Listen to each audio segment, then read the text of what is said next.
Pensez-vous que ces dernières années, il y a eu une augmentation de la violation du secret des sources des journalistes en France?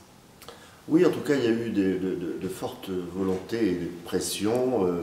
Vous savez, on est dans un monde un peu compliqué. La presse, à juste titre, veut mener ses enquêtes et veut pouvoir dire sa vérité à son lectorat, à ses auditeurs. C'est une liberté fondamentale d'ailleurs qui est prévue dans tous nos textes. Et donc nous devons effectivement faire en sorte de protéger les sources, de façon à ce que les journalistes puissent travailler. À votre avis, quelles mesures concrètes peut-on prendre aujourd'hui pour améliorer l'exercice de la profession de journaliste en France?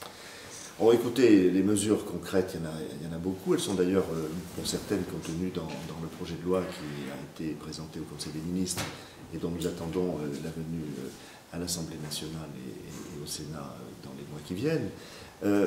Mais si vous voulez, au-delà des mesures concrètes qui visent à protéger les journalistes eux-mêmes, et je pense aussi à ceux qui témoignent et qui sont ceux qui apportent les sources de l'information, je crois qu'il doit y avoir aussi une responsabilisation de tous les acteurs.